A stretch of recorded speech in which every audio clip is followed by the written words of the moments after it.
Sebenarnya Islam itu di dunia ini Pak Ustadz, ada berapa sih Pak Ustadz?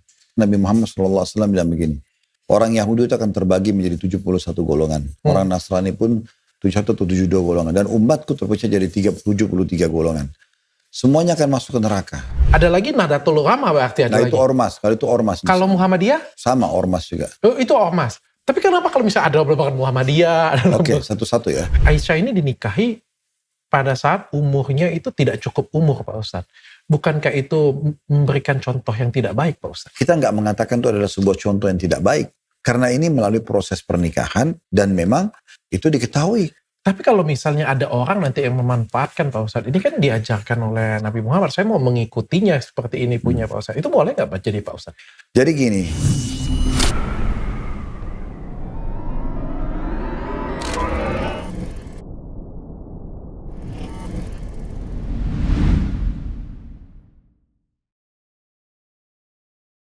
Assalamualaikum warahmatullahi wabarakatuh. Waalaikumsalam warahmatullahi wabarakatuh. Pak Ustadz, selamat datang di rumah saya Pak Ustadz. Terima kasih Pak Ustadz sudah memberikan doa. Pak Ustadz adalah tamu pertama yang datang ke rumah saya di Jakarta Pak Ustadz. Masya Allah. Selamat.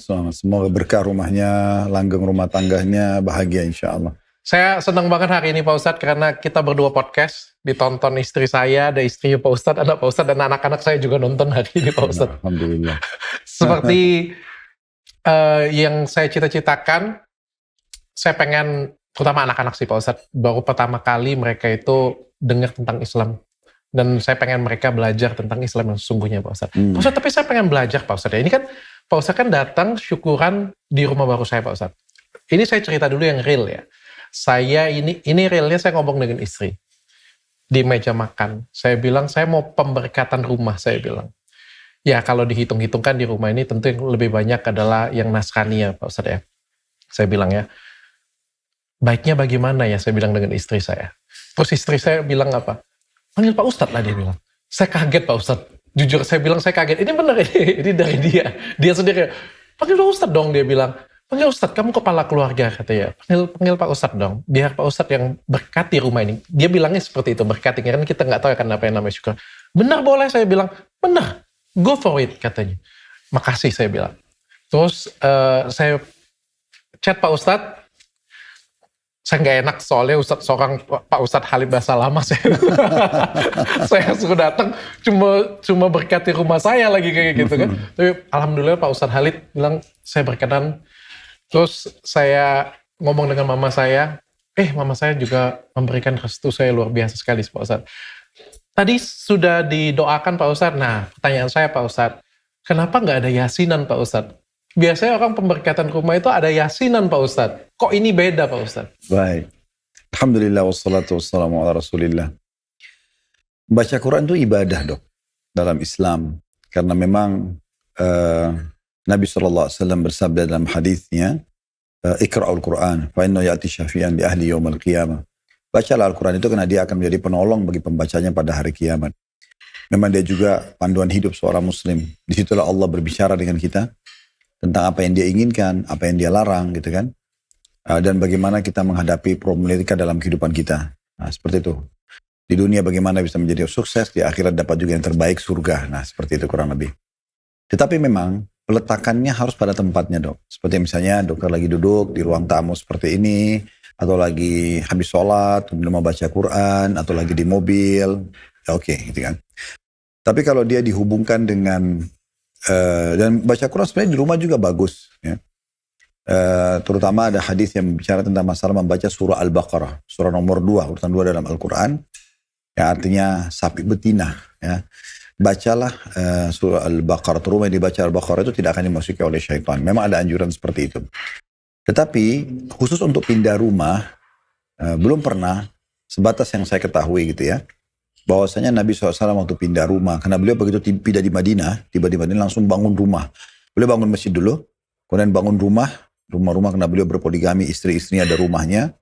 Dan belum ada satu riwayat pada saat beliau selesai bangun rumah itu, terus langsung yasinan misalnya. Atau melakukan ritual-ritual tertentu. Udah beliau tinggal bersyukur sama Allah, lalu ditempatilah rumah tersebut. Nah, ada beberapa hal yang memang yang beliau sampaikan berhubungan dengan masalah rumah. Sampai sebagian ulama juga menyusun rumah-rumah yang tidak dimasuk oleh malaikat misalnya. Nah, beliau melarang adanya patung dalam rumah, ya, kemudian beliau melarang juga WC nggak boleh membelakangi dan menghadap kiblat misalnya. Dan di rumah itu biasa dihidupkan dengan ibadah-ibadah, kebaikan-kebaikan, nah, supaya mewarnai lah. Termasuk sholat juga di rumah. Nah, itu sangat dianjurkan, terutama sholat-sholat sunnah. Nah, seperti itu. Jadi sebatas itu. Jadi memang saya pribadi sih selalu lebih coba menjaga kemurnian ajaran Nabi. Oke. Kemurnian syariat ini supaya betul-betul apa yang kita diajarkan itulah yang kita praktikin. Sehingga kita tidak mengarang-arang lah tanda kutip di sini supaya pasti mendapatkan balasannya atau pahalanya. Tapi kalau yasinan sendiri sebenarnya kalau misalnya kita pindah rumah, yasinan boleh nggak sebenarnya Pak Ustadz? Atau bagaimana? Yasin itu nama surah dok dalam Al-Quran. Kita dianjurkan membaca Yasin dan membaca surah-surah yang lain.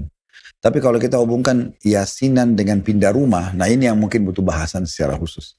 Oh. Ya, karena Nabi SAW, Nabi Muhammad tidak pernah waktu pindah rumah, buat rumah beliau di Madinah, beliau baca Yasin gitu. Okay. Jadi bukan karena bacaan Yasinnya, bukan. Tapi karena contoh dari Nabinya gitu.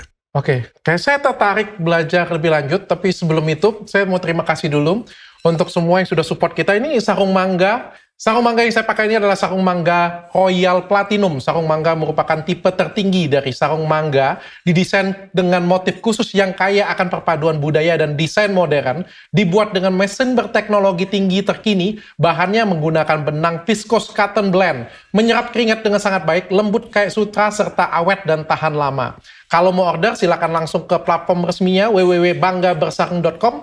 Kita semua bangga bersarung mangga. Dan jangan lupa kalau kalian pengen jual emas, silakan ke pusatemas.id. Ini jual emas dengan rasa aman, gak usah khawatir kalian. Kalian gak ada surat, perhiasan patah, rusak, kalian silakan datang ke sana. Kalian bisa cek kadar emas kalian, kalau alat nggak bisa bohong ya. Kelihatan benar berapa karatnya dan bisa dijual dengan harga saat itu juga dia jamin dengan harga tertinggi dan jual dengan rasa aman. Silakan ke pusatemas.id. Terima kasih untuk sponsor-sponsor kita dan hari ini adalah hari yang sangat spesial karena Pak Ustadz datang, udah mendoakan rumah saya, keluarga saya Pak Ustadz. Hari ini episodenya juga spesial Pak Ustadz, adalah episode Nabi Muhammad. Bacanya bagaimana Pak Ustadz ya? SAW itu cara bacanya bagaimana? Ajarkan saya. Sallallahu alaihi wasallam. Sallallahu alaihi wasallam. Oke. Silakan Pak Ustaz. Iya. Nabi Muhammad SAW adalah nabi penutup. Tidak ada lagi nabi dan rasul sesudah beliau. Artinya setelah beliau berarti tidak ada lagi ajaran baru yang akan datang. Walaupun agamanya sama. Dan Nabi Muhammad SAW ini hanya melanjutkan estafet agama yang disampaikan oleh Nabi-Nabi sebelumnya. Dalam agama Islam, diajarkan hanya satu agama yang Allah turunkan. Dalam surah Al-Imran, surah nomor 3 ayat 19, Inna dina indallahil Islam. Agama di sisi Allah hanya Islam, tidak ada agama yang lain. Sehingga keyakinan seorang muslim, semua agama itu hanya muslim. Ya Nabi Isa muslim, ya Nabi Musa muslim, ya Nabi Daud, Nabi terus sampai kepada Nabi Adam. Nah, Nabi Muhammad SAW pernah bersabda begini dok. Perumpamaan aku dengan nabi-nabi sebelumku adalah ibarat seperti bangunan yang sangat indah. Orang-orang keliling dan memuji-muji bangunan tersebut. Lalu mereka menemukan ada satu batu bata yang belum diletakkan. Lalu mereka berkata, andai saja satu batu bata yang diletakkan maka akan sempurna bangunan ini. Lalu beliau mengatakan, akulah satu batu bata itu. Berarti menandakan memang tidak ada perbedaan antara nabi-nabi dan rasul. Semua beragama Islam, cuma bedanya kita dianjurkan dari satu nabi, estafetkan ke nabi sesudahnya. Estafetkan ke nabi sesudahnya. Seperti itu kurang lebih. Nabi Muhammad SAW ini sebenarnya nama beliau, kemudian keluarganya, kota dia lahir, kota yang akan dia hijrah, lahir di Mekah, hijrah ke Madinah. Ini sebenarnya sudah tidak asing bagi ahli kitab. Orang-orang Yahudi dan Nasrani itu. Kalau orang-orang Yahudi, Allah sebutkan dalam Al-Quran, ya'rifuna kama ya'rifuna abna'ahum. Mereka sangat mengenal Nabi Muhammad SAW sebagaimana mereka mengenal anak-anak mereka sendiri. Karena memang ciri-cirinya sudah disebutkan, ciri fisik, keluarganya, dan seterusnya. Begitu juga dengan orang-orang Nasrani sama. Kalau mereka masih berpegang pada Alkitab yang asli, yang masih otentik, yang belum diubah, maka sama juga. Itu akan mengarah kepada keberadaan Nabi Muhammad SAW. Nama Muhammad sendiri itu berasal dari seorang pendeta Nasrani. Sebagaimana kita sudah jelaskan di episode Nabi Isa gitu ya. Jadi waktu kakek beliau datang menuju ke negeri Syam. Negeri Syam itu sekarang 4 negara. Lebanon, Syria, Palestina, dan Jordania. Bertemulah dengan satu orang pendeta Nasrani yang mengatakan, kalian dari mana? Mereka bilang kami Jazirah Arab. Dari kota mana? Tepatnya dari kota Mekah. Lalu pendeta itu langsung mengatakan akan keluar dari kota kalian nanti itu seorang nabi terakhir yang bernama Muhammad. Sementara Muhammad sendiri belum dikenal sebelumnya di Jazirah Arab. Padahal Muhammad itu bahasa Arab. Dan Muhammad, Ahmad, Mahmud itu sama, semua artinya terpuji. Artinya terpuji. Maka Abdul Muttalib pun ini kakek Nabi Muhammad SAW, itu belum Nabi belum lahir. Dia bertekad sama teman-temannya kalau pulang ke Mekah nanti anak pertama atau cucu pertama laki-laki mereka akan namakan Muhammad. Nah kebetulan Abdul Muttalib pulang, anak mantunya bernama Aminah melahirkan Nabi Muhammad SAW, maka dinamakanlah Muhammad. Nah seperti itu.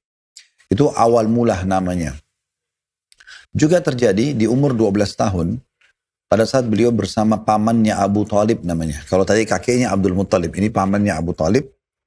Pernah Abu Talib ini ingin pergi ke negeri Syam, karena negeri Syam ini menjadi pusat perhatian khusus secara internasional di masa itu, karena pusat perniagaan dunia lah. Maka umur 12 tahun Nabi Muhammad SAW bergelantungan pada pamannya dan minta untuk ikut ke negeri Syam. Waktu tiba di sana, maka ada satu pendeta Nasrani di gerejanya, itu melihat dari jendela orang-orang yang lula lalang. Dan mereka sangat tahu pada saat itu kalau ini adalah masa keluarnya Nabi terakhir. Dan memang datangnya dari kota Mekah. Maka dia memperhatikan satu persatu sampai dia temukan ada kafilah dagangnya Nabi SAW. Waktu itu Nabi ikut sama pamannya, beliau masih 12 tahun. Itu ternyata ada awan yang menaungin, sehingga mereka tidak merasa panas. Jadi pendeta ini merasa agak aneh, ini ada sesuatu yang terjadi nih. Maka pendeta itu bilang sama, kebetulan nama pendeta ini Buhairah. Begitu disebutkan dalam hadits Buhairah karena dia dari negeri Syam, jadi turunan Arab tapi pendeta. Dia mengatakan kepada pengurus gereja, undang orang-orang Arab itu makan semuanya. Diundanglah makan semuanya, sambil makan sambil diperhatikan baik-baik wajah-wajah mereka. Tapi tidak ada ciri kenabian, karena disebutkan tentang alisnya seperti apa, tebal seperti busur panah, bola matanya lebar, kulitnya putih, pipinya merah-merahan, seperti itulah. Ada ciri fisik tersendiri. Rambutnya tidak keriting, tidak lurus, jadi agak berombak, kadang-kadang sampai kuping, kadang-kadang dibiarkan sampai pundak. Maka dia melihat tidak ada ciri-ciri wajah yang dia tak cari itu. Lalu dia bilang sama orang-orang yang ada di situ yang diundang makan, ada nggak orang di antara kalian yang masih tidak ikut makan? Mereka bilang ada. Anak kecil yang kami biarkan menjaga barang-barang kami. Maka pendeta itu, Buhairah, pamit. Dia pergi ketemu. Setelah dia ketemu, dia lihat, kok wajahnya ini ada banyak sekali mirip dengan apa yang disebutkan dalam Injil pada saat itu. Kalau ini adalah Nabi terakhir. Dan dia tahu ini masa keluarnya. Maka dia pun berkata, hai anak kecil, saya ingin bertanya kepadamu atas nama Allat dan Uzza. Allat dan Uzza itu dua patung besar yang disembah oleh penduduk Mekah. Maka Buhairah ini kaget waktu Nabi Muhammad SAW bilang, waktu itu masih 12 tahun belum jadi Nabi. Jadi Nabi itu umur 40 tahun nanti. Dia bilang, jangan engkau sebutkan dua nama berhala itu karena aku tidak menyukainya. Maka pendeta ini makin penasaran karena memang agama Allah ini melarang untuk menyembah berhala. Tidak boleh menyekutukan Allah dengan patung-patung gitu. Maka dia pun akhirnya mulai banyak bertanya hal. Gitu kan. Maka saya bertanya, kata pendeta itu, atas nama Allah. Kata Nabi Muhammad SAW, atas nama Allah tanyalah.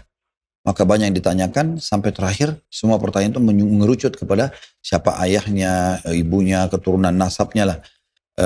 Kemudian banyak hal yang ditanyakan, semuanya mengerucut kepada arahnya anak ini faham agama ini.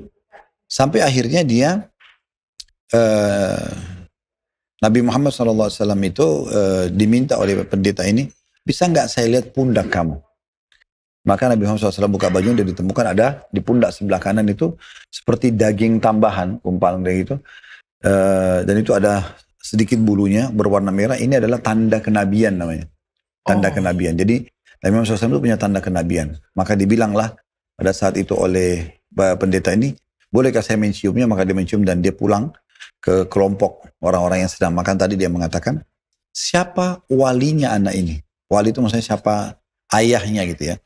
Maka Abu Talib pamannya mengatakan, iya saya ayahnya. Kata pendeta Buhairah, kau bukan ayahnya. Kalaupun kau benar walinya, maksudnya yang sponsorin dia sekarang, kau adalah pamannya. Anak ini ayahnya meninggal waktu dia masih di perut ibunya. Lalu diceritakanlah tentang jalur nasabnya oleh Buhairah sampai mereka kaget semuanya. Kok bisa anda tahu? Dia bilang iya. Sekarang ini masa keluarnya Nabi dan ciri Nabi itu ada pada anak ini. segera bawa pulang dia, karena kalau orang Yahudi tahu dia keluar dari turunan Arab, maka mereka akan membunuhnya. Nah ini sebuah kisah di awal-awal keislaman beliau gitu. Apa di awal-awal masa-masa kecil beliau. Tentu banyak sekali cerita dok berhubungan dengan masalah beliau ini, tapi yang jelas sampai beliau tumbuh besar dan di Mekah itu beliau selalu terjaga dari segala macam hal-hal yang buruk. Seperti teman-temannya itu suka menghadiri acara perkawinan yang ada perempuan tidak tutup aurat, Nabi Muhammad SAW terlindungi. Beliau selalu terlindungi dari hal-hal yang seperti itu di masa mudanya. Sampai beliau pun kerja gembala kambing dari umur 8 sampai 25 tahun. Setelah 25 tahun beliau masuk ke bisnis sampai umur 40 tahun. Itu juga ada prosesi beliau menikah dengan seorang wanita bernama Khadijah dan punya anak 6 orang dari perempuan ini. Sampai umur 40 tahun lalu beliau dinobatkan jadi nabi. Nah, awal prosesi dinobatkan jadi nabi itu beliau dicintakan pada diri beliau itu khalwah namanya. Keinginan menyendiri. Lalu melihat ciptaan langit dan bumi. Jadi beliau selalu merenung, ini pasti ada penciptanya, nggak mungkin pergantian siang malam terjadi, hujan turun dari langit, burung-burung yang berterbangan, hujan udara yang sejuk, gunung itu yang sangat kokoh yang beliau ada namanya Jabal Nur di Mekah ada gunung cahaya. Di situ ada puncaknya ada namanya Gua Hira. Gua namanya Hira, tempat Nabi Muhammad SAW waktu itu kurang lebih hampir sebulan beliau menyendiri di situ. Dan sampai satu malam ya, didatangi oleh malaikat Jibril dalam wujud manusia tapi bercahaya. Kemudian mengatakan pada beliau, hai Muhammad, bacalah. Maka Nabi Muhammad SAW orangnya ummi, tidak bisa baca, tidak bisa nulis. Beliau mengatakan, ma'ana biqari, saya nggak bisa membaca. Lalu Jibril pun memeluk Nabi Muhammad SAW, kata beliau, saya dipeluk dengan sangat keras sampai serasa ruhku akan keluar. Lalu kemudian aku dilepaskan dan dikatakan, bacalah hai Muhammad. Nabi Muhammad SAW masih mengatakan, saya tidak bisa baca. Begitu terus sampai 4 kali, yang keempat kalinya, beliau bertanya mengatakan, apa yang harus aku baca? Lalu turunlah di situ 5 ayat pertama surah Al-Alaq. Oh. Ya, 5 ayat pertama turun di Gua Hira itu.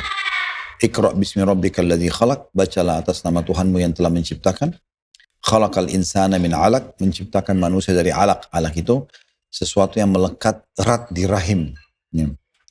Iqra' wa rabbukal akram, bacalah Al-Quran ini dan Tuhanmu maha mulia gitu. Alladzi 'allama bil qalam, yang mengajarkan melalui perantara pena, 'allamal insana ma lam ya'lam, mengajarkan manusia apa yang mereka belum tahu. Nah, di ayat ini pertama turun. Lalu hilanglah Jibril AS pada saat itu, hilang malaikat itu. Nabi Muhammad SAW karena manusia biasa, beliau pertama kali terjadiin dan ketakutan. Beliau turun dari Gua Hira dan lebih kaget lagi, pasti kaki gunung. Beliau mendengar suara dari langit mengatakan, hai Muhammad, engkau adalah Rasulullah, utusan aku adalah Jibril.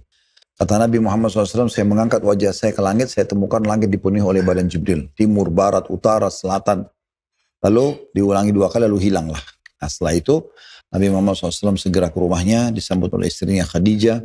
Dalam kondisi beliau ketakutan sekali, lalu Khadijah sebagai istri yang salehah, beliau tidak menghardik, tidak menyalahkan suaminya. Walaupun pulang dalam kondisi ketakutan dan sudah sebulan tidak pulang ke rumah. Tapi dia menunggu. Suaminya mengatakan apa? Maka Nabi SAW mengatakan, Zammiluni, zammiluni. Selimuti aku, selimuti aku. Keluarlah atau turunlah, nanti ada surah namanya surah Al-Muzammil. Orang yang berselimut. Maka Khadijah pun menyelimuti Nabi SAW. Kemudian setelah diselimuti, lalu Khadijah membiarkan Nabi menceritakan. Telah datang kepadaku makhluk bercahaya, melukku, lalu mengatakan padaku untuk membaca. Disebutkan 5 ayat surah Al-Alaq tadi. Kemudian dia hilang, lalu saya turun di lereng gunung, lalu kemudian saya lihat lagi jasadnya memenuhi langit gitu. Maka Khadijah istrinya pada saat itu belum ada media kayak sekarang gitu ya. Yang mungkin kalau media lebih mudah orang mungkin bisa menangkapnya, tapi masa itu tidak. Maka dia mengatakan, apakah engkau mengira hai suamiku, syaitan akan menguasaimu? Allah tidak akan membiarkan itu. Kamu selalu silaturahim, kamu selalu membantu orang susah gitu ya. Kamu selalu memenuhi kebutuhan orang-orang, maka tidak mungkin. Lalu Khadijah membawa suaminya Muhammad SAW menuju ke sepupunya bernama Waraqah bin Nawfal. Ini pendeta Nasrani. Yang sudah lama juga mengetahui akan ada Nabi keluar di kota itu. Maka Waraqah bin Nawfal mendengarkan cerita itu mengatakan, Allahu Akbar, Allah Maha Besar. Sungguh telah datang kepada Muhammad yang telah datang kepada Musa, makhluk Allah yang bersayap. Maka nanti pada saat kau diutus, sudah lebih banyak ayat yang turun. Ya, ayat-ayat Al-Quran membenarkan tentang risalah yang kamu bawa. maka di saat itu tidak akan saya akan mendukung kamu di saat kaummu mengusirmu. Maka kata Nabi Muhammad SAW, apakah memang mereka akan mengusirku? Sementara maksudnya beliau itu tokoh masyarakat. Kata Waraqah bin Nawfal, pendeta Nasrani, tidak ada seorang pun yang diutus sepertimu kecuali pasti akan diusir oleh kaumnya. Dan pada saat itu saya akan mendukungmu. Nah setelah itu 6 bulan wahyu terputus dari langit, gak ada turun sama sekali. Waraqah bin Nawfal wafat di waktu itu. Nah kata Nabi SAW, aku diperlihatkan Waraqah bin Nawfal di surga, gitu kan? Karena memang dia sudah menyatakan akan beriman walaupun belum turun masa resminya turun ayat-ayat atau banyak ayat-ayat Al-Quran sesudah itu. Nah berjalanlah dakwah Nabi SAW ini, estafetnya cukup banyak dan banyak sekali mukjizat yang diberikan. Tapi sebagaimana kita sudah bahas dari episode sebelumnya dok ya, kalau semua nabi itu akan diberikan mukjizat sesuai dengan kondisi dan keadaan kaumnya. Nah karena itu bangsa Arab sangat terkenal dengan sastranya, maka Al-Quran datang menantang sastra-sastra itu. Makanya Al-Quran berbunyi mengatakan, katakan hai Muhammad, suruh mereka datangkan 10 ayat aja seperti Al-Quran kalau mereka mampu. Nah, setelah itu tentunya Nabi SAW berdakwah selama 13 tahun di Mekah dengan penuh suka dukanya. Lalu kemudian hijrah ke Madinah dan menghabiskan 10 tahun di kota Madinah. Ayat-ayat Al-Quran yang turun di Mekah itu umumnya tentang kisah-kisah umat sebelum kita. Kisahnya kaumnya Nabi Hud, kaum Ad, kaum Lut, kaumnya Nabi Lut, kaum Samud, kaumnya Nabi Saleh. Ya seperti itulah. Dan juga tentang surga dan neraka. Karena itu masa penanaman keimanan dan akidah. 10 tahun fase Madinah adalah hukum-hukum. Mulai ada puasa, mulai ada jihad, mulai ada perintah untuk zakat, haji dan seterusnya. Total turunnya Al-Quran katanya 23 tahun ya? Betul, 23 tahun. Jadi 13 tahun di Mekah, 10 tahun di Madinah. Saya pernah nonton satu kali, saya pernah diundang oleh Habib Rizik satu kali melihat kisah tentang sahabat ya. Sahabat saya, jadi ada sedikit gambaran Pak Ustadz. Tapi saya pengen belajar gini Pak Ustadz, dari Nabi Muhammad sendiri Pak Ustadz. Ini kan kita belajar tentang agama Islam Pak Ustadz. Sebenarnya Islam itu di dunia ini Pak Ustadz, ada berapa sih Pak Ustadz? Jumlah personnya? Bukan Pak Ustadz. Ini saya bertanya dengan penuh ketidaktahuan Pak Ustadz ya. Karena katanya itu ada Islam sunnah, ada Islam sunni, ada syiah, ada Islam, apalagi sih? Iya ada beberapa macam kayak gitu Pak Ustadz. Ini Islam itu sebenarnya ada aliran maksudnya ya? Iya Pak Ustadz, Islam itu sebenarnya ada berapa macam Pak Ustadz? Sebenarnya Islam itu satu dan tidak akan pernah berubah. Yang muncul itu adalah pemahaman-pemahaman dari interpretasi-interpretasi yang ada dok. Jadi makanya kan Nabi Muhammad SAW bilang begini, orang Yahudi itu akan terbagi menjadi 71 golongan. Orang Nasrani pun 71 atau 72 golongan. Dan umatku terpecah jadi 73 golongan. Semuanya akan masuk ke neraka. Maksudnya lewat neraka dulu nanti baru masuk surga. Ya, yang 72 dari umat Islam itu. 72 itu. Kecuali satu. Mereka tidak melalui neraka dulu. Lalu sahabat menanyakan, apa itu? Siapa golongan yang satu itu? Kata Nabi Muhammad SAW, makana ana alihi wa ashabi. Orang yang mengikuti aku dan sahabat-sahabatku. Jadi maksudnya orang yang mengikuti kemurnian ajaran, apa yang turun kepada Nabi Muhammad SAW, apa yang turun kepada para sahabat yang belajar pada saat itu tuh dijaga estafetnya, maka itu keselamatan. Oke. Ya Islam yang mana Pak Ustadz yang kita ikutin? Tadi ada Islam Sunni, ada Islam Syiah, ada apa lagi sih? Banyak ya? Ya. Kalau Islam yang berfaham ahli sunnah namanya, mengikuti sunnah Nabi SAW, itu yang kita ikutin. Tapi kalau Syiah ini berbeda karena mereka memang dibentuk oleh Abdullah bin Sabah namanya. Boleh nggak Pak Ustadz dijelasin sedikit Pak Ustadz? Boleh. Karena saya kalau saya awam ya Pak Ustadz ya, anak-anak saya juga awam, istri saya awam juga. Mungkin di teman-teman kan masih banyak yang awam juga Pak Ustadz. Nggak ngerti. Islam Sunni itu apa, Islam Syiah itu apa, Islam yang lain mungkin yang penting-penting yang terkenal Pak Ustadz. Kalau Islam Sunni atau ahli sunnah, itu mereka mengikuti sunnah Nabi. Oke. Jadi misalnya apa yang Nabi Muhammad SAW sampaikan, perintah, larangan, mereka kerjakan. Makanya panduannya Nabi ya, dan Al-Quran berarti, Al-Quran dan Nabi. Tentu saja. Makanya dikatakan ahli sunnah. Okay. Kalau Syiah, itu Syiatu Ali. Nah, Syiah itu sebenarnya pendukung Ali. Ali ini anak mantu Nabi Muhammad SAW. Anak mantu. Iya, dengan sekaligus sepupu Nabi. Jadi Nabi Muhammad SAW punya beberapa anak. Ada satu anak perempuan beliau bernama Fatimah. itu dinikahkan dengan sepupu beliau yang bernama Ali bin Abi Thalib. Oke. Nah, kelompok Syiah ini adalah kelompok yang memberikan dukungan kepada Ali bin Abi Thalib. Oke. Tentu mereka ada aliran-aliran lagi.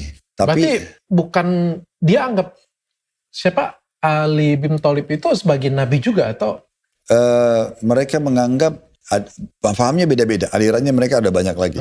Ada yang mengatakan bahwasanya dia adalah nabi yang lebih pantas daripada Nabi Muhammad.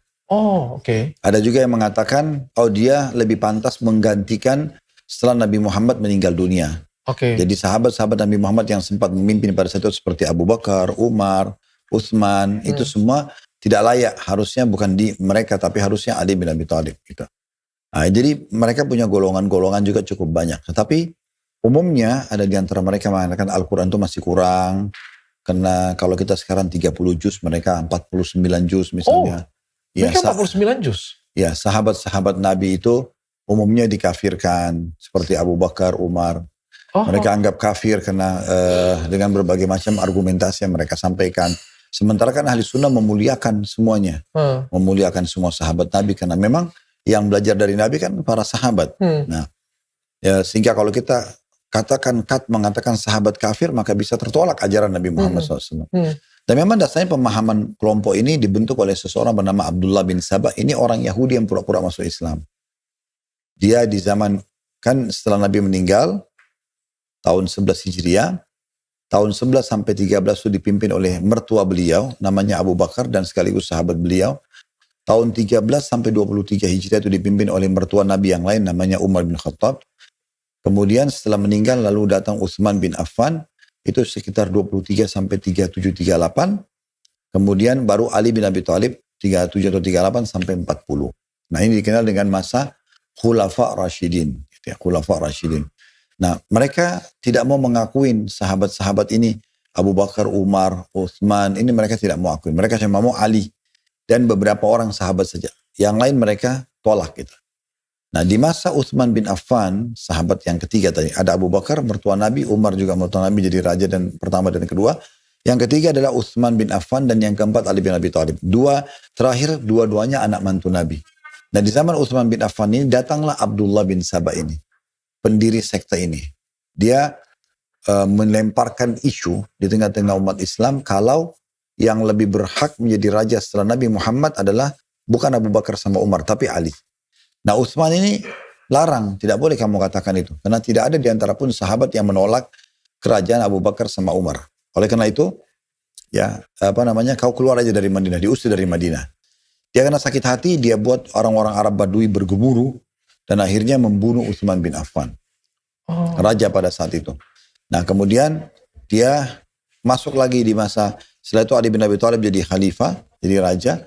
Dia masuk, lalu dia menyebarkan isu kalau Ali bin Abi Thalib itu lebih pantas menjadi raja setelah Nabi meninggal dan 3 orang itu sudah merebut kerajaannya. Maka Ali pun marah dengan dia.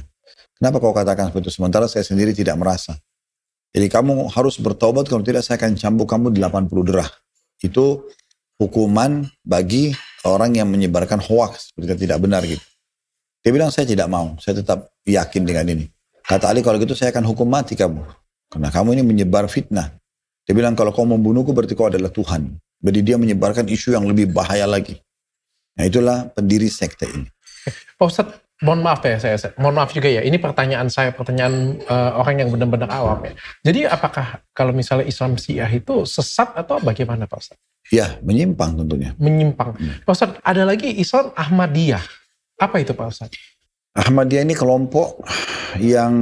Ahmadiyah dengan Muhammadiyah sama nggak sih? Beda. Ada lagi Nahdlatul Ulama berarti ada nah, lagi. itu ormas. Kalau itu ormas itu beda. Oh, itu ormas. Ya, itu tidak dikatakan. Kalau Muhammadiyah? Sama ormas juga. Oh, itu ormas. Tapi kenapa kalau misalnya ada lebaran Muhammadiyah? Oke, satu-satu ya. Kalau Ahmadiyah itu kelompok yang dibentuk pada saat Pakistan merdeka dari India. Gitu kan? India kan dulu tuh ada satu kerajaan Islam namanya kerajaan Maghul. Kemudian setelah runtuh, pada saat itu yang masih kekuat Islamnya berdiri sendiri, yaitu Pakistan lah, berpisah dari India. Di saat itu Inggris sempat membentuk pemahaman dipimpin oleh Mirza Ahmad Ghulam namanya. Nah, karena dia namanya Mirza Ahmad, ada Ahmadnya Gulam, dikatakan kelompok Ahmadiyah. Oh. Gitu. Nah, orang ini menyatakan diri dia adalah nabi setelah Nabi Muhammad. Wah, berarti menyimpang juga dong. Iya, tentu saja. Jadi mereka, sementara Nabi Muhammad SAW mengatakan, aku adalah penutup nabi dan rasul. Nah, makanya mereka buat syariat-syariat lagi. Nah, gitu. Oke, berarti menyimpang juga ya Pak Ustadz ya. Oke, kalau Indonesia sendiri Islamnya Islam apa nih Pak Ustadz? Umumnya ahli sunnah. Ya, ahli sunnah tentunya. Kalau mohon maaf Pak Ustadz, kalau salafi itu apa Pak? Sama semua, jadi ahli itu ahli sunnah, berpegang pada sunnah. Cuma bedanya, teman-teman yang biasa dikatakan salafi itu lebih menjaga kemurnian wahyu. Seperti misalnya, kalau saya suruh dokter sesuatu, saya pasti akan coba pastikan itu ada dalilnya, ada landasannya. Coba sholat ini misalnya dok, ini loh ayatnya atau ini loh hadisnya. Nah, ada kelompok lain yang masih ahli sunnah juga, tapi mereka tidak terlalu peduli, yang penting baik gak masalah. Oke. Nah begitu. Jadi mereka tidak terlalu memurnikan, mereka masih oke lah. Yang penting kita niatnya baik, masih oke. Nah. Oh, kalau salaf itu benar-benar murni, benar-benar murni. Nyontoh seperti ibaratnya sudah sunnah, lebih lagi dia kalau tidak ada dalilnya, mereka tidak akan kerjakan. Nah, jadi mereka harus betul-betul ada dalil. Ada nggak di mana, di ayat mana, di hadis yang mana? Kalau ada dikerjakan. Oke, tapi kalau di Indonesia Sunni ya berarti ya? Betul. Sunni. Kalau Wahabi apa Pak Ustaz? Itu istilah juga digunakan oleh orang-orang Syiah untuk memvonis orang-orang yang dalam pemahaman ahli sunnah di Saudi, di Mekah sama Madinah. Karena dulu pernah di Saudi itu orang sudah mulai kembali menyembah berhala, mereka kembali mengkultuskan kuburan. Mereka meminta-minta pada kuburan segala macam. Muncullah satu orang namanya Muhammad bin Abdul Wahab. Orang ini, Muhammad bin Abdul Wahab ini, dia mengajak kepada kemurnian Islam lagi. Gak boleh loh, jangan minta-minta pada kuburan, jangan ambil tanahnya, gak boleh taruh air di situ. Udah, kuburan kita doain, ya kita juga tidak boleh membanguni, ditaruh lampu, karena Nabi Muhammad SAW larang. Jadi dia mengajak kepada kemurnian kembali. Nah, orang-orang yang paling terganggu itu adalah orang Syiah. Karena mereka tuh mengkultuskan kuburan. Berarti sama aja dengan sunnah dong berarti. Memang Sunni dong. Sebenarnya Sunni. Gitu. Wahabi itu sebenarnya Sunni juga. Sunni, cuman orang-orang Syiah ini tahu yang paling banyak membongkar kedok mereka adalah orang-orang yang tinggal di Mekah sama Madinah. Nah, waktu Muhammad bin Abdul Wahab datang mengajak kepada kemurnian, Syiah ini sangat terganggu. Nah, untuk membuat umat Islam supaya tidak mau ikut kepada kemurnian Islam ini, mereka sematkan itu pemahaman Wahabi loh. Oh. Karena dia ini ada namanya kan Muhammad bin Abdul Wahab, ayahnya namanya Abdul Wahab. Oke. Sebenarnya penisbatan nama ini pun keliru. Ya, karena memang namanya dia Muhammad bukan Wahab. Wahab itu nama Allah. Ayahnya namanya Abdul Wahab gitu. Kalau ke dia harusnya Muhammad berarti Muhammadiyah gitu kan. Padahal sebenarnya bukan seperti itu. Nah, ini istilah yang dipakai untuk kelompok ahli sunnah, di mana orang-orang Syiah tidak mau pada mereka, maka dibuatlah supaya ahli sunnah ini juga saling bermusuhan satu sama yang lain. Berarti itu nggak sesat ya Pak Ustadz ya? Oh tentu saja. Karena mengingatkan kembali tentang sunnah itu Pak Ustadz. Kalau HTI, Hizbut Tahrir Pak Ustadz? Hizbut Tahrir ini dia lebih kepada ormas. Dan dia mengumumkan, jadi gini, kan terakhir kerajaan Islam besar itu di Turki. Dulu pernah berdiri, namanya Utsmaniyah. Kurang lebih 600 tahun lah. Dia berubah dari kepemimpinan Islam itu ke Republika, ya umumnya seperti peraturan sekarang, itu di tahun 1924. Ya, di masa kerajaan kepemimpinan Atatürk, Kemal Atatürk. Dia mengubah semuanya. Jadi masjid, waktu itu azannya diubah dari azan bahasa Turki, Al-Quran dan banyak sekolah-sekolah Islam ditutup, gitu kan. Perempuan tidak boleh berhijab. Jadi memang betul-betul dia menghapus semua itu. Nah, seperti itulah kurang lebih berubah jadi Republika. Nah, di saat itu orang-orang yang masih peduli dengan Islam coba mencari bagaimana nih mengembalikan supaya kerajaan Islam ada, syariat Islam diterapkan. Nah, muncullah banyak, ada orang yang melalui majelis taklim, ada orang dari melalui politik. Nah, ada orang melalui kelompok seperti ini. Oh. Hizbut Tahrir itu maksudnya membebaskan, kalau sebatas yang saya tahu itu membebaskan wilayah-wilayah yang belum menerapkan syariat Islam begitu. Tetapi pemahaman mereka hanya selalu untuk mendirikan khilafah, mendirikan kerajaan Islam gitu. Nah, tapi sebatas yang kami ketahui selama ini yang disampaikan juga oleh para ulama, banyak ulama yang meluruskan pemahaman-pemahaman mereka, karena butuhnya mereka lebih memahami agama. Intinya sebenarnya lebih kepada politik. Gitu. Oke, tapi itu sesat atau baik Pak Ustadz? Saya tidak bisa mengatakan sesat atau baik dok ya, karena dia itu seperti satu kelompok yang mengajak untuk mendirikan lagi kerajaan Islam. Gitu. Oh, okay. Nah seperti itu. Jadi masalah aliran atau bukan aliran itu kembali kepada pemahaman mereka dan saya tidak terlalu tahu ke dalam. Itulah yang oleh pemerintah kita kemarin dilarang gitu ya. Oke, Pak Ustadz, kalau saya pengen tanya Pak Ustadz, kalau misalnya Muhammadiyah sendiri Pak Ustadz, kalau soalnya kan Muhammadiyah itu ini ya Pak Ustadz, apa sih tadi kan? Ormas ya? Ormas ya. Tapi kenapa kalau misalnya ada lebaran Muhammadiyah lebih awal kalau nggak salah ya Muhammadiyah, lebih awal Muhammadiyah. Ya, itu didirikan oleh Kiai Ahmad Dahlan. Seingat saya sih pada tahun 1914, maaf ya 1914 kurang lebih didirikan Ormas Muhammadiyah itu oleh beliau dan beliau juga mengajak kepada kemurnian agama. Ya. Dan lebih fokusnya Muhammadiyah itu ke pendidikan-pendidikan, lembaga makanya lebih banyak ke sekolah, terus membantu masyarakat jasanya kayak rumah sakit, nah gitu-gitu. Nah itu dan mereka dalam melihat lebaran atau puasa itu menggunakan metode hisab namanya. Mereka menghitung bulan prediksinya, oh berarti nanti jatuhnya puasa itu di hari ini tanggal ini. Nah seperti pakai hitungan hisab namanya. Nah ada lagi Nahdlatul Ulama. Nah, itu berpaham ahli sunnah juga sama semua ahli sunnah ini. Nah saya bilang dari Indonesia sama-sama sunnah ya berarti. Sama-sama. Ya? Cuman metode yang digunakan oleh Majelis Ulama Indonesia atau Nahdlatul Ulama itu lebih kepada ru'yah, melihat bulan secara langsung. Karena memang ada hadis Nabi SAW, puasalah dan buka puasalah dengan melihat bulan itu, dengan mata kepala. Oke. Nah sampai hari ini metode yang digunakan oleh MUI dan diterima oleh pemerintah kita adalah metode ru'yah, melihat dengan mata kepala, dengan alat tentunya, tapi melihat langsung bulan itu. Apakah sudah masuk atau belum masuk? Yang mana yang lebih bagus Pak Ustadz? Atau sama aja? Sebenarnya sih tidak bisa kita mengatakan mana lebih bagus atau tidak bagus dok ya. Semua masing-masing berargumentasi dengan argumennya gitu. Tapi secara global itu adalah ahli sunnah. Gitu. Oh secara global itu semuanya ahli sunnah Pak Ustadz. Oke Pak Ustadz. Tapi jadi kalau misalnya kita ngomong Islam yang real itu adalah Islam yang asli, yang murni itu adalah Islam yang sunnah berarti Pak Ustadz. Betul. Oke. Pak Ustadz, kalau di Arab sendiri Pak Ustadz, Islamnya Islam apa ya Pak Ustadz? Sama ahli sunnah.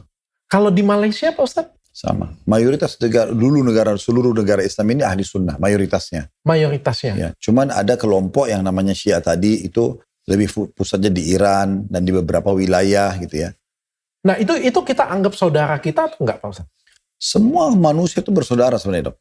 Islam memandang semua manusia itu bersaudara. Tapi ada namanya juga persaudaraan seagama, itu juga ada. Semua orang kita anggap itu adalah saudara kita. Kalau saya pribadi melihat semua itu adalah manusia ciptaan Allah. Dan kalau ada yang benar, kita berikan dukungan. Kalau sesuai dengan wahyu. Kalau ada yang salah, kita ingatkan. Ini tidak boleh karena tidak ada gininya, tidak ada dalilnya misalnya. Atau karena tidak pernah dicontohkan, sehingga harusnya kita ubah. Nah seperti itu. Oke. Kalau di Palestina sendiri Islam apa Pak Ustadz? Sama juga ahli sunnah. Ahli sunnah juga Pak Ustadz. Ini menjadi, mohon maaf saya bertanya kayak gini Pak Ustadz. Kemarin kan ada perang di Palestina, sehingga kan kita umat Islam di Indonesia semuanya mendukung di Palestina Pak Ustadz. Saya kan nggak tahu tentang Syiah ya Pak Ustadz. Saya taunya Iran itu mayoritas agama Islam. Terus kemarin juga terjadi demo besar-besaran sampai mau perang sekarang kayak gitu punya. Tapi saya nggak mendengar di Indonesia, wah kita bantu Iran kayak gitu punya, karena kan kita satu saudara sama-sama Islam. Kenapa seperti itu Pak Ustadz? Karena memang pemerintahannya dan mayoritasnya itu orang-orang Syiah. Itu salah satu alasannya. Tapi bukan berarti ahli sunnah tidak membantu ya. Karena ahli sunnah itu memberikan peluang untuk membantu siapa saja. Mau orang non-muslim atau sesama muslim. Selama mereka butuh bantuan dan bukan masuk kepada ritual yang memang tidak sesuai dengan agama Islam, maka itu pasti akan diberikan bantuan. Kasus Iran ini memang kalau kita masuk kepada ranah lebih jauh ke masalah politik dan segala macam. Jadi memang sulit sekali kita mempertemukan apakah Syiah betul akan memerangi Israel atau orang Yahudi? Dalam pemahaman di Sunnah itu tidak mungkin terjadi. Karena memang banyak sekali sinkronisasi antara mereka. Gitu. Selain tadi kita bilang pendiri Syiah adalah Abdullah bin Sabah dari orang Yahudi. Dan juga ada hadis Nabi SAW nanti di akhir zaman akan keluar nanti Dajjal dari sebuah kota namanya Yahudiyah. Itu di wilayah Khurasan atau di wilayah Iran sekarang. Jadi memang bukan umat Islam di Indonesia tidak membantu. Tapi lebih kepada itu, apalagi itu kan kemarin seperti demonstrasi, bukan masalah pembantaian, bukan kayak Palestina yang sedang yang dibunuh oleh orang Yahudi yang sudah sangat biadab gitu ya, sampai anak kecil pun dianggap teroris dan segala macam. Nah, bukan seperti itu. Maka ini seperti yang waktu terjadi di kasus di Indonesia, ada pemimpin tidak disukai, kemudian mereka demo, mereka ribut. Nah, lebih ke arah situ ya.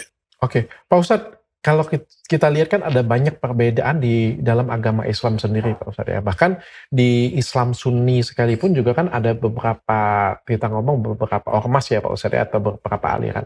Perbedaan itu terjadi karena perbedaan tafsir atau terjadi karena ada beberapa perbedaan kepentingan, Pak Ustadz? Jadi ada memang perbedaan tafsir dalam pemahaman dan itu masih ditoleransi. Ada juga memang perbedaannya karena yang satu berdalil, yang satu tidak berdalil. Nah ini sebenarnya yang tidak berdalil tidak boleh ditoleransi. Karena memang harus diluruskan. Ini keliru loh, nanti ibadah kamu sia-sia gitu loh. Kalau yang poin ini ya. Sehingga pemahaman ahli sunnah yang murni itu pasti akan selalu mana ayatnya, mana ayat hadis, mana ayat Qur'annya, mana hadisnya gitu. Supaya kita kerjain sama-sama, pasti ada argumentasinya, ada SOP-nya lah gitu ya. Nah seperti itu kurang lebih dok. Saya jadi bingung balik di awal nih Pak Ustadz. Kita pernah bahas nih di awal. Siapa sih guru yang harus kita ikutin? Ya kan kebetulan kalau saya beruntung ketemu dengan Ustadz Khalid Basalamah ya. Saya belajar tentang kemurnian Islam, saya belajar tentang Sunni, Sunnah, Salafi, saya belajar ya berbeda lah Pak Ustadz kan.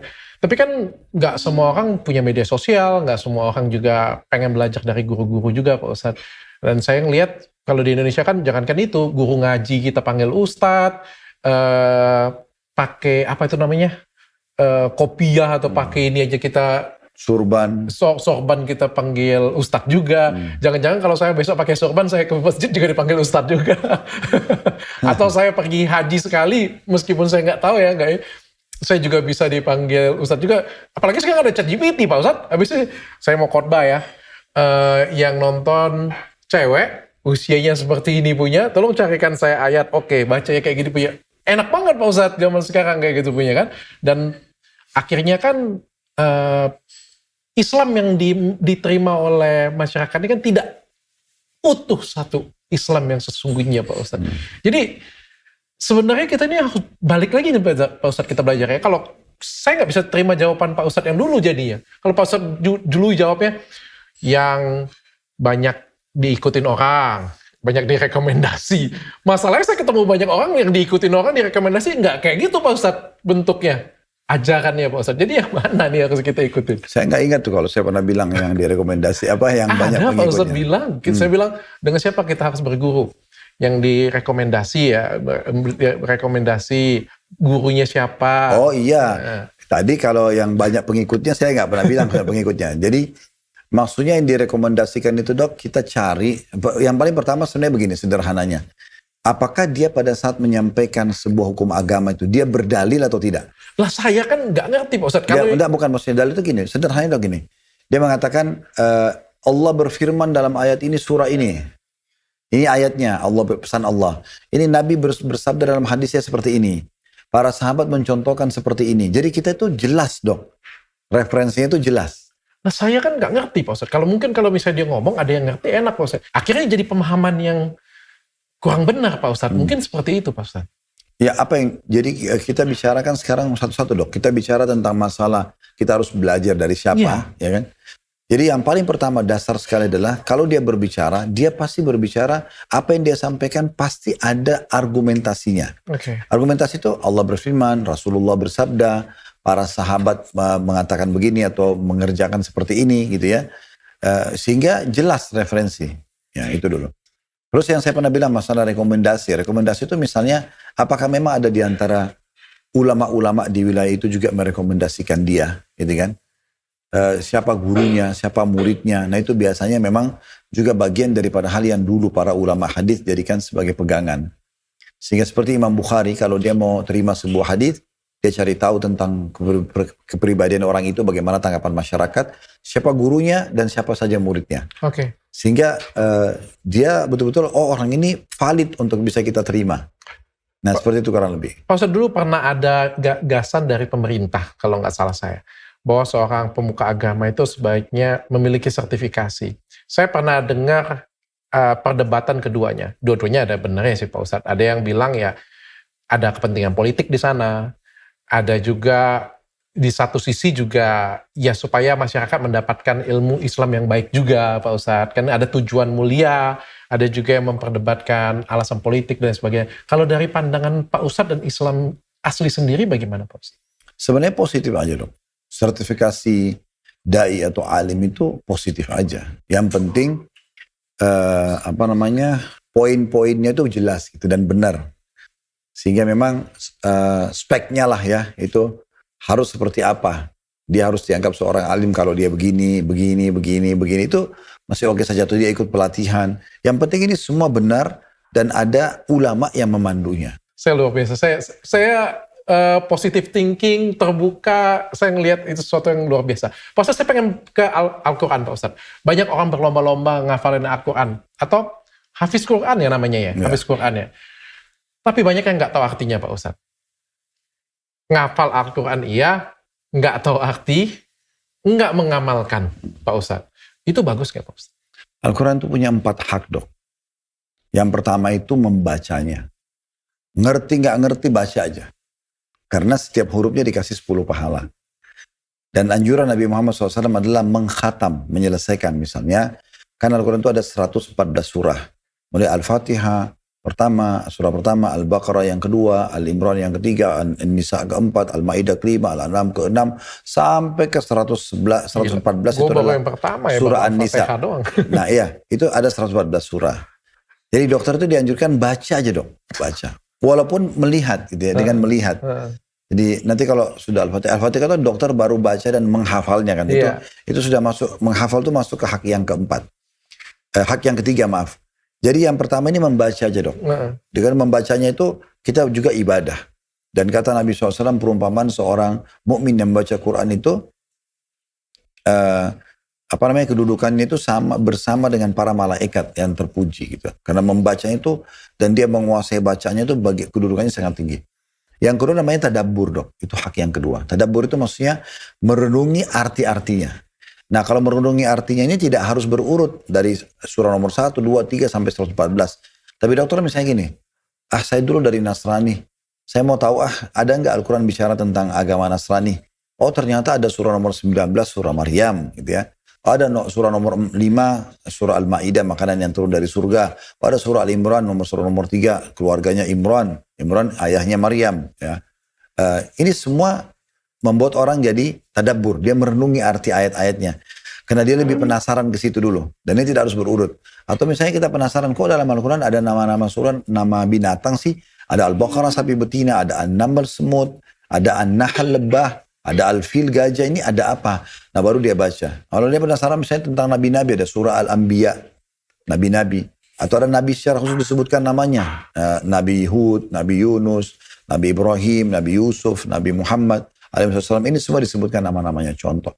Atau perempuan mau belajar, ada nggak dalam Al-Quran itu membahas masalah perempuan? Ada surah An-Nisa. An-Nisa artinya perempuan-perempuan. Itu juga cukup panjang, sekitar 170-an ayat sekian, 176 ayat. Itu berbicara. Nah ini namanya tadabbur dok. Coba kita pilih surah mana, kayak dokter misalnya lihat aplikasi Al-Quran, download, terus kemudian melihat dari surah-surah pendek. Kan juz 1 sampai juz 30. Juz 30 itu banyak surah-surah pendek dok. Seperti Al-Ikhlas, Al-Falaq, An-Nas, Al-Mas. Itu pendek-pendek. Nah dokter baca terjemahannya. Baca ayatnya sampai baca terjemahan itu namanya tadabbur. Merenungi apa pesan Allah di situ. Nah ini tidak harus berurut. Yang ketiga menghafalnya. Menghafal ini yang paling ideal semuanya 30 juz. Tapi boleh bertahap. Dan dia mirip sama tadabbur tadi yang kedua, merenungi maknanya. Misalnya dokter mulai dengan surah yang namanya hewan. Surah An-Nahl misalnya, surah tentang lebah. Nah mulailah dokter menghafal surah isi ayat-ayatnya gitu. Ini menghafalnya. Nanti baru dipakai dalam sholat. Ya, kayak kita sholat misalnya saya pernah imamin dokter kan. Kita baca rakaat pertama surah apa, rakaat kedua surah itu kan kena hafalan. Yang keempat mengamalkan isinya. Ya, jadi 4 hal ini kalau bisa disatukan semua, orang baca, merenungi, menghafal dan mengamalkan itu paling sempurna. Tapi apakah boleh orang membaca tanpa memahaminya dulu? Boleh saja. Dalam tahapan belajar ya, proses belajar. Boleh nggak orang tadabbur, belum menghafal, dia merenungi arti-artinya? Boleh. Boleh nggak orang menghafal tapi belum tahu artinya? Boleh saja. Mana yang lebih baik Pak Ustadz dari 4 tadi Pak Ustadz? 3-tiganya dilakukan tapi tidak mengamalkan. Tentu kalau ditanya yang mana yang lebih baik, semuanya melakukan semua pasti lebih baik.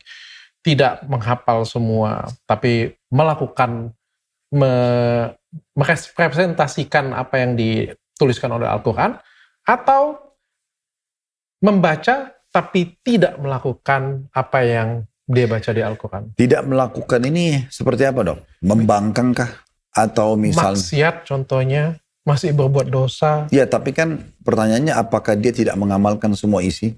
Contoh misalnya, kan dalam salah satu ayat Al-Quran adalah mengamalkan isi perintah sholat, perintah puasa, banyak perintah di situ kan. Yang mana yang lebih better Pak Ustaz? Ini kalau yang dokter kasih perumpamaan kan seperti saya bilang, kadang-kadang kita tidak adil. Iya. Tapi banyak ini contohnya Pak Ustaz. Bukan, soalnya yang hafal Al-Quran kalau dokter bilang 30 juz, dia mentadaburi, ya kan gitu kan, dia bisa baca, lalu kemudian dia maksiat. Ini jarang sekali gitu. Persentase kalau kita pertemukan antara hafid Quran yang sudah faham isinya, yang betul jaga diri dari maksiat dengan orang itu terjerumus dalam maksiat, itu kecil sekali yang terjerumus dalam maksiat. Karena ini sudah jadi tameng buat dia sebenarnya dok. Ngerti saya Pak Ustaz. Tapi mana yang lebih baik Pak Ustaz menurut Pak Ustaz? Di dua versi ini Pak Ustaz. Sehingga saya bisa tahu. Dua-duanya tidak baik dok. Sehingga saya bisa tahu kayak gini Pak Ustaz. Yang mana yang lebih didahulukan kayak gitu? Enggak, dua-duanya tidak baik. Ya oleh yang pertama tadi, contoh dokter itu tidak hafal, tidak baca, tidak tadabbur, cuma praktek. Jadi kan di mana kita melihat baiknya gitu? Karena prakteknya juga itu bisa saja mungkin karena hanya kebiasaan keluarga, bukan dia niatkan karena ibadah, kan itu beda. Yang kedua hafal, tadabbur, tapi maksiat. Jadi contohnya gimana kita mau cari mana yang lebih baik dok? Gitu. Kalau dokter bilang sama saya, ada satu orang dia hafal 15 juz misalnya. Dia tadabbur tapi sehari cuman misalnya 1 surah. Dia dia baca tapi sehari 1 lembar. Dia praktekin mungkin 90%, 10% masih belum. Sama yang kedua semuanya dikerjakan. Mana lebih baik? Nah, ini baru kita bisa pertemukan gitu. Oke. Tapi itu sama baiknya atau sama jeleknya atau bagaimana Pak? Yang mana? Yang tadi saya perumpamaan tadi Pak Ustaz. Dua-duanya jelek dong. Dua-duanya nggak benar karena yang tadi sudah tahu Al-Quran tapi dia maksiat. Ini kan berarti dia langgar isi Al-Quran itu sendiri. Lah, kalau kayak gini Pak Ustadz, ini mohon maaf Pak, kalau saya, pasti banyak manusia yang seperti saya nih Pak Ustadz. Males, pengennya instan. Pak Ustadz, kalau saya suruh belajar baca lagi Pak Ustadz, apalagi dengan umur saya seperti sekarang Pak Ustadz, pasti nggak gampang. Bukan nggak bisa ya Pak Ustadz, ya pasti tidak gampang dan nyempetin waktu dan sebagainya. Pasti Pak Ustadz bilang niat juga saya tahu Pak Ustadz arahnya ke sana. Tapi paling gampang bagi saya adalah mengamalkannya dulu. Itu yang paling gampang. Contohnya saya dapat kesempatan belajar seperti ini. Punya, oh saya tahu nih manfaat puasa ini. Oke, saya tahun ini akan mulai puasa ya. Kayak gitu.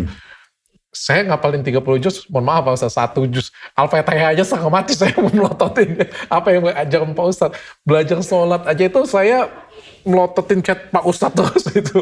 Sekarang ingin saya tanya dong, apakah kita wajib hafal Quran? Jawabannya tidak. Kita bicara kepada hukum dulu ya. Oh iya? Iya. Apakah dokter dosa kalau nggak hafal 30 juz? Jawabannya tidak. Oh. Iya. Tidak. Dokter bisa hafal beberapa surah. Nggak ada kewajiban untuk harus 30. Tapi yang hafal sampai lengkap sempurna, tentu lebih besar pahalanya. Kan gitu. Tidak ada kewajiban kalau misalnya dihafal lengkap kayak gitu? Enggak. Oke. Tapi ada surah-surah kayak itu Al-Fatihah misalnya. Iya kan? Iya. Betul memang. Al-Fatihah misalnya. Dasar lah Pak Ustadz ya. Karena itu memang dipakai dalam sholat terus kan. Sampai sekarang banyak umat Islam, bahkan mungkin sampai mereka meninggal, mereka cuma hafal beberapa surah, tapi gak ada masalah dengan itu. Cuma memang dia tidak mungkin dipertemukan dengan orang yang memaksa diri, dia menghafal sampai banyak, kan itu pasti beda gitu. Oh, oke, oke. Pak Ustadz, ini pernah saya tanyakan dulu, tapi saya pengen dengar jawaban dari Pak Ustadz. Pak Ustadz. Ini kan Al-Quran ini adalah suatu mukjizat yang dibuat oleh Nabi Muhammad. Nabi Isa sendiri Bukan dibuat dok, salah. diturunkan lalu kepada beliau ya. Karena kalau melalui- dibuat berarti beliau yang mengarang kan. Nah, itu Pak Ustadz, saya pernah bertanya dengan pada download 2 tahun yang lalu. Tapi hari ini saya pengen punya kesempatan bertanya dengan Pak Ustadz. Dari mana kita tahu bahwa apa yang dituliskan di Al-Quran itu adalah benar-benar wahyu dari di atas. Karena seperti yang kita ketahui zaman sekarang, mohon maaf Pak Ustadz sekali lagi. Tapi saya yakin beberapa teman-teman yang ateis atau beberapa teman-teman yang terlalu saintifik pasti punya pertanyaan ini di dalam kepalanya. Bisa jadi wahyu ini kan adalah skizofrenia atau juga hayalan, atau bahkan ada dokter yang ateis bilang wahyu katanya kalau dikasih Prozac itu kayak obat untuk gangguan pikiran gitu. Macet itu wahyunya katanya. Dari mana kita tahu itu wahyu benar-benar dari Allah? Bukan karangan seseorang. Bukan seorang ya Nabi Muhammad yang karang sendiri kayak meskipun untuk kebaikan ya Pak Ustadz ya. Siapa yang tahu itu Pak Ustadz? Dari mana kita tahu bahwa ini benar-benar dari Allah loh? Kan nggak terbuka langit terus Tuhan kasih tulisan. Ini adalah tulisan dari saya. Kita jadi percaya semuanya Pak Ustadz. Kan nggak seperti itu. Ini kan kita dengarnya cuma dari Nabi Muhammad. Kalau itu pondasinya dok, berarti orang yang berpikir seperti itu memang sudah ragu dengan kenabian Nabi Muhammad dulu yang pertama. Sementara kita ini memang diperintahkan untuk percaya sama Allah dan Rasulnya, gitu kan? Kalau kita ragu dengan Nabi Muhammad, sehingga kita hanya mengatakan, dari mana saya tahu ini benar Nabi Muhammad jujur atau tidak? Beliau dari masa mudanya sudah dikenal dengan As-Sadiqul Amin, orang yang jujur dan terpercaya. Sampai sebelum awal sekali beliau dinomorkan jadi Nabi di umur 40 tahun, itu ada firman Allah turun, fasda bima tu'mar, wa'ad al-musyrikin. Sampaikan hai Muhammad apa yang diperintahkan padamu dengan jelas gitu ya. Dengan terang-terangan. Dan tinggalkan orang-orang musyrik. Maka beliau naik ke atas satu bukit namanya Bukit Abi Kubais di Mekah. Lalu beliau teriak-teriak mengatakan begini. Wahai penduduk Mekah, wahai orang-orang Quraisy. Kalau seandainya saya mengatakan di belakang gunung Mekah ini, pintu gerbang Mekah itu ada gunung besar, ada pasukan besar akan menyerang Mekah. Apa kalian percaya? Mereka mengatakan, iya. Karena kami belum pernah menemukan kamu dusta selama ini. Maka kata Nabi Muhammad SAW, kalau begitu percayalah, saya adalah utusan Allah, di antara kedua tanganku ada siksaan yang pedih. Kalau kalian tidak beriman, maka berbahaya gitu. Nah, jadi memang beliau itu sudah punya kepribadian yang dipercaya oleh penduduk Mekah dari sebelumnya. Pernah satu waktu, Ka'bah itu direnovasi. Ini belum Nabi Muhammad jadi Nabi ya. Terus mereka pada saat itu mau meletakkan Hajar Aswad, namanya batu hitam dok. Itu diyakini turun dari surga, dan dia diletakkan di dekat pintu Ka'bah. Biasanya kita kalau mau tawaf, itu kita memberikan isyarat tangan dengan mengatakan Bismillahi Allahu Akbar gitu ya, atau Allahu Akbar. Nah bisa juga kita menciumnya atau mengusapnya. Nah itu batu, waktu renovasi Ka'bah besar-besaran di masa Nabi Muhammad, tapi belum beliau diutus jadi Nabi, belum 40 tahun waktu itu. Orang-orang Quraisy waktu mau meletakkan kembali, mereka berebut. Saling satu suku sama yang lain itu berebut untuk menaruh batu itu. Sampai hampir terjadi pertumpahan darah. Maka datanglah seorang yang dituakan, mengatakan saya akan tengahi kalian. Siapa yang masuk dari pintu gerbang ini, ditunjuk pintu gerbang Mekah, pertama sekali dia akan menghakimi kita. Sepakat gak? Sepakat. Supaya jangan ada pertumpahan darah. Dari suku manapun dia kita harus terima. Maka mereka sepakat. Mata semua menuju ke pintu tersebut, ternyata yang datang Nabi Muhammad SAW. Lalu semua mengatakan, As-Sadiqul Amin Radina. Orang yang jujur dan percaya, kami terima. Maka Nabi Muhammad SAW pun menengahi mereka, dengan membuka jubah beliau, meletakkan di tanah, ditaruh Hajar Aswad, lalu beliau panggil semua kepala suku untuk megang ujung kain itu. Semuanya megang keliling. Sehingga semua suku dapat giliran dan beliau meletakkan batu tersebut. Jadi sebenarnya kepribadian Nabi Muhammad SAW dari awal sebelum diobatkan jadi Nabi, sudah orang penduduk itu tahu dia orang jujur dan terpercaya. Sehingga pada saat turun wahyu, beliau sampaikan apa adanya. Dan Allah juga menegakkan dalam Al-Quran, وَمَا يَنْتِقُ عَنِ الْهَوَى إِنْ هُوَ إِلَّا وَحْيٌ يُوحَى. Apa yang Muhammad sampaikan itu bukan dari sisinya, tapi wahyu dari sisi kami. Dalam ayat yang lain bahkan Allah lebih tegas lagi. Kalau seandainya Muhammad itu mau mendustakan atau memutarbalikkan ayat Al-Quran ini, maka kami akan putuskan urat lehernya. Kalau Nabi Muhammad SAW berbohong atau mengarang, untuk apa beliau menyampaikan ayat-ayat seperti ini? Gitu kan? Pak Ustadz, pertanyaan terakhir dari saya Pak Ustadz. Saya kebetulan seorang mualaf Pak Ustadz. Seorang yang dulunya Nasrani, sempat tidak Nasrani tapi tidak Islam juga Pak Ustadz, lalu masuk Islam. Jadi saya cukup ngikutin, ada dulu orang yang ngebenci Islam, nggak suka dengan Islam, sampai akhirnya saya sendiri menjadi seorang Islam Pak Ustadz, seorang Muslim juga Pak Ustadz. Nah ini pertanyaan yang paling sering kan saling menghina, saling menjelek-jelekkan satu sama lain. Ada yang menjelekkan Yesus, ada yang menjelekkan Muhammad, namanya juga kan ada konflik satu sama lain. Tapi saya pengen dengar jawaban ini dari Pak Ustadz. Beberapa orang yang berkata bahwa Nabi Muhammad itu mempunyai istri terakhir namanya Aisyah, Pak Ustadz. Nah, kalau nggak salah, ini kata mereka ya Pak Ustadz ya, saya juga nggak mengikuti sejarahnya Pak Ustadz, dan saya kan baru dengar ceritanya dari Pak Ustadz. Aisyah ini dinikahi pada saat umurnya itu tidak cukup umur Pak Ustadz. Bukankah itu memberikan contoh yang tidak baik Pak Ustadz? Baik. Aisyah adalah satu-satunya istri Nabi yang masih perawan. Istri Nabi Muhammad SAW itu semuanya umumnya janda. Karena ada yang beliau menikah karena setelah peperangan. Jadi memang peperangan banyak membantu orang-orang juga gitu ya. Tapi Aisyah ini berbeda. Karena ayahnya Abu Bakar radhiyallahu anhum, dia dan anaknya semoga Allah berkahi atau berikan ridho kepada mereka, itu menawarkan Aisyah kepada Nabi SAW dan Nabi menikahinya. Dinikahi di umur 6 tahun tapi belum digauli. Ya, dinikahi umur 6 tahun tapi belum digauli. Masih status suami istri saja. Okay. Dan setelah masuk ke umur balik, di Timur Tengah itu umur balik itu 9 tahun dok. Oke. Ya, karena memang mungkin dokter juga tahu secara medis ya, cuaca, lingkungan itu kan berpengaruh pada masa baliknya. Haid kalau perempuan, laki-laki mungkin pindah ke masa anak-anak ke balik itu. Kayak di Timur Tengah cuaca lebih panas, gurun dan segala macam, itu lebih cepat biasanya. Lebih cepat, Timur Tengah, Afghanistan, Pakistan ini semua biasa anak-anak di sana itu remaja mungkin umur 12-13 tahun atau 15 tahun itu jenggotnya sudah lebat banget gitu. Ya, karena memang beda secara fisik. Nah, di umur 9 tahun inilah Nabi SAW menggauli beliau. Karena memang itu sudah umur balik. Dan sampai hari ini, itu ada di Timur Tengah perempuan-perempuan yang haid di umur 9 tahun. Ya, sampai ada di Emirat Arab itu heboh di berita, dia di umur 18 tahun sudah jadi nenek. Karena dia menikah di umur 9 tahun, hamil di umur 10 tahun melahirkan, dia anak perempuan. Anak perempuannya itu di saat umur 9 tahun ke depan, itu dinikahkan juga dan melahirkan juga setelahnya. Jadi ibu yang pertama ini di umur 18 tahun sudah menjadi nenek. Itu kan tergantung kondisi dan keadaan wilayah dok. Kita nggak mengatakan itu adalah sebuah contoh yang tidak baik. Karena ini melalui proses pernikahan dan memang itu diketahui keadaan masyarakat di masa itu. Tapi kalau misalnya ada orang nanti yang memanfaatkan Pak Ustadz, ini kan diajarkan oleh Nabi Muhammad, saya mau mengikutinya seperti ini punya Pak Ustadz. Itu boleh nggak jadi Pak Ustadz?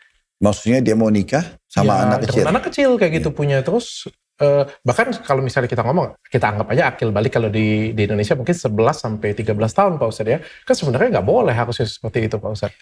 Jadi gini, kita harus tahu contoh-contoh dari Nabi Muhammad SAW itu kan ada yang sifatnya wajib. Ada yang sifatnya sunnah atau pilihan. Ada yang sifatnya, maksudnya sunnah itu dalam arti kata dikerjakan, definisi fikih ya, dikerjakan dapat pahala, ditinggalkan tidak berdosa gitu loh. Yang wajib contohnya misalnya sholat 5 waktu. Kita nggak bisa nggak ikutin gitu kan. Misalnya puasa Ramadan, yang wajib-wajib. Tapi pernikahan juga hukumnya bisa jadi wajib, bisa jadi sunnah. Pernikahan wajib itu kayak orang terkhawatir terjerumus dalam perbuatan zina, maka dia harus menikah, gitu kan? Kalau dia tidak terjerumus dalam zina, dia tidak takut, dia masih mau menyelesaikan kuliahnya, masih mau cari pekerjaan, itu boleh-boleh saja selama dia tidak merasa membutuhkan itu. Ada orang juga bahkan menunda umur pernikahannya sangat jauh, itu boleh-boleh saja. Nah, jadi menikahnya Nabi SAW sama Aisyah bukan berarti karena Nabi pernah kerjakan kita wajib ikutin. Tidak, bukan begitunya. Pernikahannya iya, tapi memilih pasangannya, dokter bisa menikah di umur 30 tahun, 40 tahun, 50 tahun. Karena kalau kita orang mengatakan begitu, saya juga mau ikuti Nabi Muhammad. Nabi Muhammad SAW waktu nikah dengan Aisyah, waktu itu umur beliau sudah di atas 50 tahun. Ya kan? Orang yang sudah sangat dewasa. Ya. Dan saya pernah duduk dengan sebagian orang dok ya. Ada orang-orang yang punya pengalaman hidup banyak, dewasa banget mereka. Mereka pada saat diskusi tentang masalah pernikahan anak perempuan mereka, saya pun ada di situ. Maka pikiran yang muncul itu adalah, kalau Anda nikahkan sama anak perempuan, Anda sama siapa? Oh, kalau saya sama laki-laki yang 40 tahun. Yang satu 50 tahun. Yang satu 35 tahun. Tidak ada di situ saya temukan orang yang mau nikahkan anaknya dengan laki-laki umur 20 tahun. 25 tahun bahkan. Ada tapi kecil persentasenya. Banyak seorang. Kalau kita diskusikan, kenapa? Kenapa cari laki-laki yang lebih dewasa? Karena saya mau menitipkan anak perempuan saya kepada orang yang lebih berakal. Yang sudah sukses. Rata-rata laki-laki itu 35, 40 tahun itu dewasa banget. Nah, umur-umur inilah yang paling pantas jadi pemimpin. Kalau dia sebaya, 15 tahun sama 15 tahun, 15 sama 20 tahun. Ini sering ribut, masih sering cekcok, masih baru adaptasi dengan keadaan. Maka banyak hikmah-hikmah yang kita bisa lihat dari semua sisi gitu dong. Umur Nabi sudah sangat dewasa, Aisyah memang masih kecil, tapi mungkin Abu Bakar ingin anaknya aman, selamat dengan orang yang dewasa. Kan gitu. Dan itu tidak bisa disalahkan. Nah, lebih ke situ pemandangan. Oke, Pak Ustadz, terakhir sebagai penutup Pak Ustadz tentang Nabi Muhammad, apa sifat Nabi Muhammad yang paling hilang dari umat Islam hari ini, Pak Ustadz? Ajaran beliau bagus, tapi justru hilang, Pak Ustadz, sayang banget hilang. Sebenarnya hampir semua diamalkan, Dok. Cuman memang ada yang mengamalkan secara total, persentase misalnya 100%, ada yang 90%, ada yang 70%, ada yang 50%, gitu-gitu aja, Dok. Jadi kita tidak mengatakan Saya ada... kira-kira berapa persen, Pak Ustadz? Ya, soalnya kalau kita mau mengatakan misalnya, oh, apa kira-kira sunnah Nabi yang 100% hilang? Saya pribadi belum menemukan itu, Dok, ya. Karena ada saja orang yang mengerjakan. Poligami ada yang mengerjakan, tapi tidak semua orang mengerjakan misalnya. Ada orang yang berjihad, tapi tidak semua orang berjihad misalnya. Jadi sebenarnya dikerjakan, tapi apakah semua umat ini sama rata mengerjakan persentase secara 100% itu tidak. Jadi tergantung persentase mereka menerima dan mengamalkannya. Oke, terima kasih Pak Ustadz. Mudah-mudahan apa yang disampaikan bermanfaat untuk kita sama-sama. Pak Ustadz, kalau potong video, sebarin, itu dapat pahala nggak Pak Ustadz? Tentu saja tergantung, tapi tergantung niatnya, Dok. Nah, kalau misalnya kita nonton cuma ceramah sepotong-sepotong Pak Ustadz, boleh nggak Pak Ustadz? Kalau dia utuh, misal contoh gini, saya menyampaikan sebuah materi 1 jam, saya menyampaikan 10 buah hadis. Terus kemudian ada orang datang memotong, oh 1 jam ini 40-60 menit ini dipotonglah per 10 menit. Susah Pak Ustadz, di atas 3 menit aja susah viral Pak Ustadz. Enggak, ini contohnya. Atau anggaplah begini, saya ceramah 10 menit, dipotonglah 1 menit, gitu kan contoh. Ini kan saya cuma kasih contoh. Apakah 1 menit itu boleh saya tonton? Ya, tergantung bagaimana dia mengambil cuplikan itu. Apakah dia menukil memang 1 menit itu adalah utuh informasinya, intinya, maka nggak ada masalah. Oke. Terima kasih Pak Ustadz, mudah-mudahan kalian nonton dan kalian sebarkan semuanya. Jangan lupa follow Ustadz Khalid Basalamah dan support kita semuanya. Karena dia adalah bulan puasa, bulan yang penuh hikmat, bulan yang penuh pahala. Terima kasih sudah dukung dan terima kasih atas doa dan support kalian semua. Komentar buat kita lebih semangat lagi untuk bikin yang lebih baik lagi. Saya tutup dengan kafaratul majelis. Subhanakallahumma wa bihamdika asyhadu alla ilaha illa anta astaghfiruka wa atubu ilaik. Assalamualaikum warahmatullahi wabarakatuh. Waalaikumsalam warahmatullahi wabarakatuh.